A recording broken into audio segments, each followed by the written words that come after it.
And what's up, everybody? Welcome back to the channel. It is your boy Cheap Ludes, and I am back to talk about what to expect this week and next week from NBA 2K21 My Team. Look, we know Spotlight Sims are coming. They've already basically said that Spotlight Sims will be dropping this season. I feel like the absolute latest they're going to drop would be the middle of next week.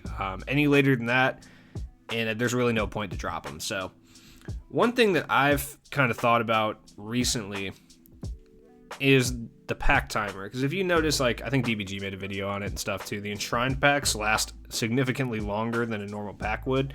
Usually they would end on Fridays. These seem to be ending on Mondays, and that leads credence to the belief that potentially we're getting Spotlight Sims on Friday. Like, I wouldn't be shocked at all to see them drop on Friday. It's possible maybe we get them tomorrow, but I don't think so. I think they'll use Spotlight Sims as the Friday content drop in lieu of packs. That's just me. I mean, it makes sense. It doesn't, in the grand scheme of things, it makes a lot of sense. Now, we do have the rewind packs ending in 19 hours. Conventional wisdom would say we're getting a new set of rewind cards tomorrow, which is possible. I mean, if you look at the rewind sets, they've all included players that are on hard to fill out teams as far as the new cards go. So, sticking with that trend, we could see that. We could also see Spotlight Sim cards come back, which that would be tight. That's just wishful thinking on my part, but I would love for Spotlight Sim cards to come back. But yeah, these end on Monday, which I think is kind of weird, the enshrined ones. And that's not something 2K typically does. Like, they like their Friday content drops. That's when they make their money. So if they're having the enshrined packs end on a different day, because usually people get pack fatigue within 3 or 4 days, like, and they stop opening packs and they stop spending money. So 2K is incentivized to get rid of packs at a timely manner. We could even see like a super pack pop up. Like, we have no idea what 2K is going to do at that point. Now, look, the key to Spotlight Sims is just making sure you have 5 to 7 usable cards from every team. You can get away with less, but I'm being realistic here. Like, top tier players, yes, you can get away with having only a few, but majority of the player base, like, it's nice to have 5 to 7 usable cards and 10 at maximum for each team, or at minimum for each team. That way you can fill out the entire roster. There is money to be made off Spotlight Sims. Like, there's a lot of MT to be made. Guys like Giannis here, like, I don't know if there's too much MT to be made. I don't think his price really soars too high off of, like, over 35K. So maybe you grab one at 20, maybe you can make a few thousand MT, but it's really touch and go with him. There's so many Giannis's out right now that it's tough. Thanasis, you can make a couple hundred MT if you grab a couple of him. I think his price goes up a little, but not much. As far as the Bulls go, a lot of reward cards, a lot of content period for the Bulls, so not a lot of MT can be made off these cards. If you're looking for cheap cards to fill out your roster, like Scottie Pippen and Michael Jordan are must-buys, no question. If you do have Opal Jordan still, I think it is worth picking up the Diamond Jordan and selling this one. You can profit some MT off of that. I would pick up the Diamond Jordan now and then wait to sell the Opal Jordan until Spotlight Sims come out. I don't know if his price really goes up that much. People do target the higher gem tiered cards just because they think they're better a lot. So maybe it goes up a bit. It's still worth waiting. It's not going to go down. For cheap cards to pick up as well, like Reggie Theus and Joakim Noah are great options. They'll be very helpful against the CPU. When it comes to Cleveland, like, a lot of these cards, they're super guard heavy. So none of the guards are really going to go up in price too much when Spotlight Sims come around because there's so many options, and both free and paid. Okoro is a good pickup because there's not very many small forwards. If you have Brad Doherty already, like, you can probably make some MT because there's not many big men. Double Take Bogut is another guy that you can probably make some MT off of. Trying to talk about low risk, low reward options. That way you're not hemorrhaging a bunch of MT and then losing a bunch. You're hemorrhaging a small amount of MT and then potentially making a good portion back, or you maybe lose a tiny bit. When it comes to the Clippers, like, most people have Malik Sealy, so he probably won't go up in price too much. Darius Miles may go in price up a little bit, but Ryan Hollins you might make a decent amount of MT on. Like, if you don't have one of the Blake Griffins or Bob McAdoo, it's really just Ryan Hollins and DeAndre Jordan as the higher tier centers. So if you pick up a couple Ryan Hollins with some MT, wait for those Spotlight Sims to drop, you could probably sell them for a decent clip and make a good amount of MT back on this. And there's no big men for the Clippers. Like, really, that can play the center position. There's Blake Griffin, Ryan Hollins, and obviously Bob McAdoo, and who's the other one? DeAndre Jordan. Yeah. But I mean, there's not a lot of options. Brent Berry might fetch you a little bit too, but you got to think about how much Malik Sealy's going for. No one's going to go spend the same amount for Brent Berry that they are if Malik Sealy's there, you know? It's just not going to happen. As far as the Grizzlies, like, you might be able to make some MT off Tony Allen. He's going for pretty low right now, but that one is risky because he's still going for over 20K. Juan Carlos Navarro, same thing. Hakeem Warwick, maybe a little bit, maybe Rudy, but not too much MT making possibilities here that are without risk, except for Felipe Lopez. Felipe Lopez, you can pick him up for like, what, 900?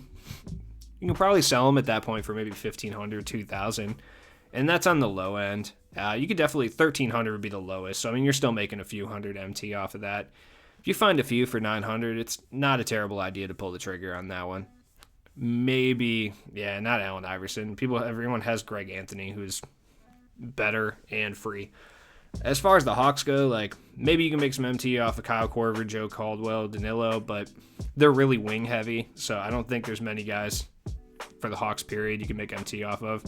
We've gotten a bunch of free trays, and yeah. As far as the Heat, they're actually lacking this year. Like, there's not that many Heat cards. You can probably make some MT off this Dwayne Wade. A lot of people do have the Season 3 reward Dwayne Wade, but there are a lot of newer players that won't, and Dwayne Wade is a big name. So if you find him for cheap enough, you can probably flip him for a few thousand MT if we do end up needing 10 Heat players. Same with Precious and Derek Jones Jr. as well. Like, Derek Jones is already kind of expensive because no one opened these mystery packs.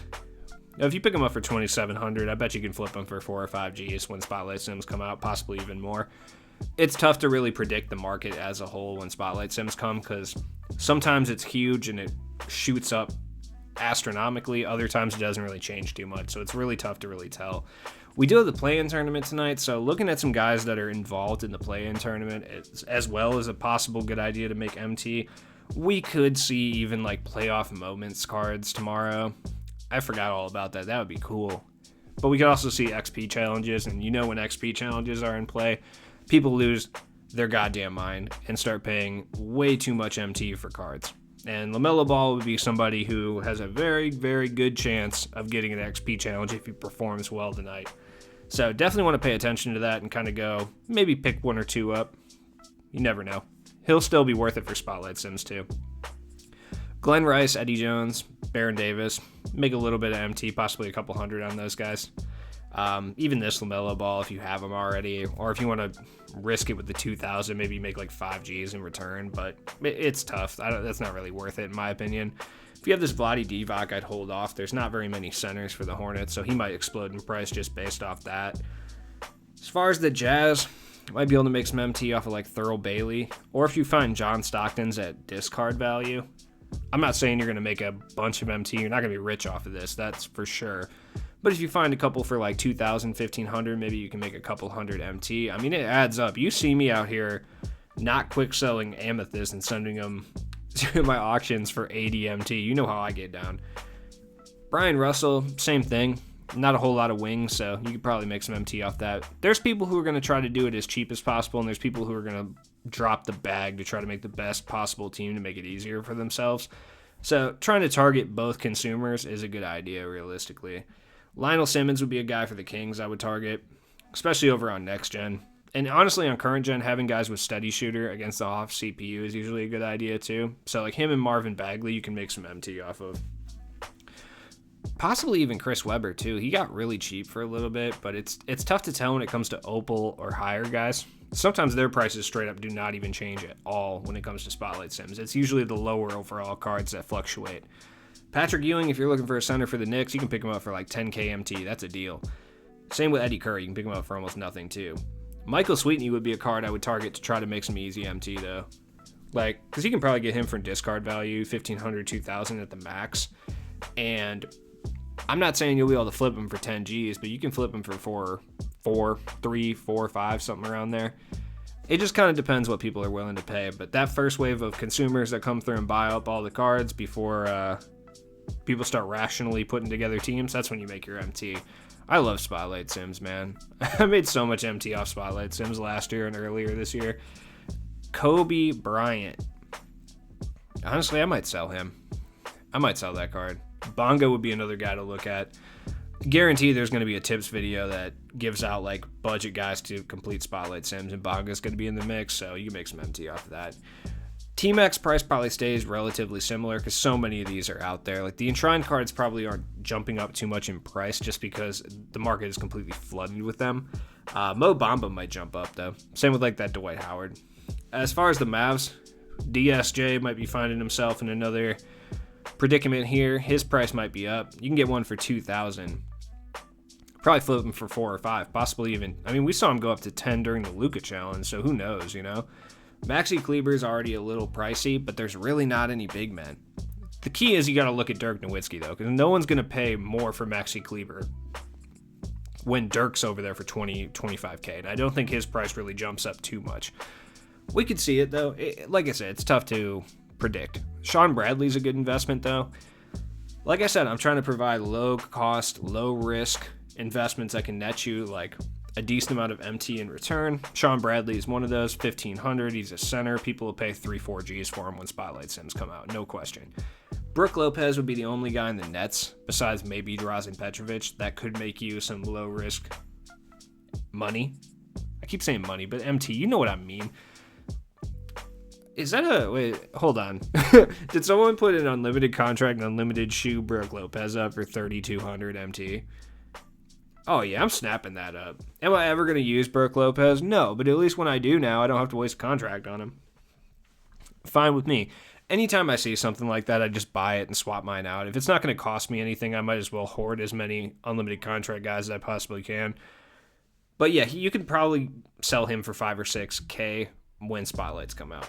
Moutier and Gary Harris are good, cheap pickups to fill out your team, but I don't think you're going to be able to make too much MT off of them.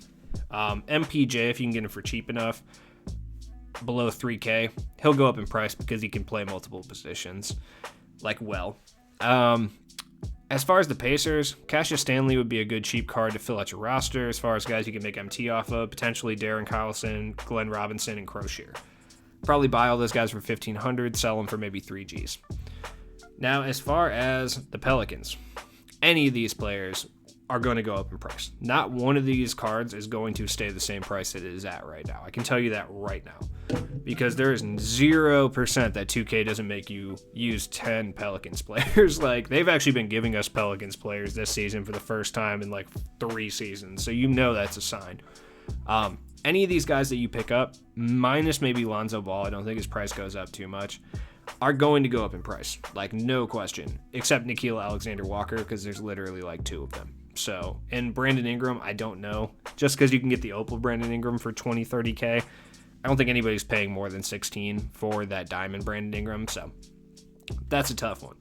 But Zion Williamson, Anthony Davis, Julius Randle, possibly even Jackson Hayes, like, they are all going to go up in price. This Buddy Hield, if you have it or you see it get put up for cheap, snap it up. There's like no wings for the Pelicans whatsoever. There's Zion, there's Buddy Hield, and there's this Peja. And I mean, obviously Brandon Ingram, but most people either have him or he's kind of flooded the market as well. Now, as far as the Pistons go, like Saddiq Bey is a good card to pick up. I don't know if his price is going to explode too much after this. You can get him for like 20 or so K, and he's really good on next gen specifically, but majority of the elite Pistons cards are reward cards. So if you don't have like Dissinger, DeBusschere, Isaiah Thomas, Bob Lanier, like Ben Wallace, like guys like that, this Blake Griffin and Saddiq Bey are going to be your best bets as far as like fielding a usable squad. Or Sekou. Ooh, Seku's already kind of expensive. He's rare. I forgot most people exchanged him. If you have a couple of those Sekou packs, you might want to hold on to those. I think they'll be worth something. As far as the Raptors, Norman Powell, you can pick him up for basically discard value, and I don't think he'll go up to 10K, but you know what I'm saying? He'll go up to like 4 or 5. You can make some MT off of that. Same with Terrence Ross, probably. DeMar DeRozan, I don't think so. Mark Gasol would be another one. There's not very many big men for the Rockets, period. Honestly, if you can find it for cheap enough, possibly that Diamond Hakeem from the Double Take set might go up a little bit. I don't think Hakeem Olajuwon for the Rockets is going to go up in price by that much. But if you're trying to fill out your Rockets team, this guy is a necessity. He's the best possible center you can buy for the absolute cheapest. Isaiah Hartenstein might be another guy that might go up in price too, so kind of look at him. I'm going to zoom through the rest of these, like Matt Bonner, Devin Vassell, excellent MT making cards. As far as the Suns, Dumas might go up in price. Clem Haskins maybe. Gerald Green. Thunder, look at Lou Dort, Poku, and Jeff Green. Possibly even Diamond Russell Westbrook as well. Poku especially, because there's and Jeff Green, because there's no power forwards really for the Thunder, and they're going to make you use Thunder without allowing you to use Sonics. It'll probably be split in two if they even let us use Sonics players, so definitely something to think about. Poku's going for like 5 or 6K, so it's a pretty low risk investment, because you'll still be going for that even if you don't need them for spotlights. As far as Timberwolves, shout out to my boy Jaden McDaniels. Him and Rocco are probably your two best bets on that one. And Zach LaVine to a lower extent, too. Wiggins' price will probably stay the same. Zach LaVine you can get for discard value. You can flip him for a bit more. He dunks hard. Great for Hall of Fame CPU. As far as here, maybe Rudy Fernandez. That's about it. Isaiah Ryder, I don't think he goes up by too much. There's so many. Most of the Blazers guys are rewards, too. So it's tough to really say. There's not much MT to be made there. That's going to be a tough team to fill out if you didn't get those rewards. Warriors, so many reward cards, so many buyable. Jarrett Jack or Monte Ellis potentially. And as far as the Wizards, you can definitely make MT off of JaVale McGee and Wes Unseld, because there are no big man option for the Wizards outside of those two. Ruby Manute Bull would be the other one. Maybe a little bit MT off Tim Legler too, but I doubt it. Davis Bertans, he shot up in price last time. I don't think he shoots up too much. Everyone got the free Westbrook, so everyone's got at least one point guard they can use. So you want to target the big men for the Wizards. That's for sure. So, possibly even Jared Jeffries too. Shout out to Jared Jeffries. What's he on?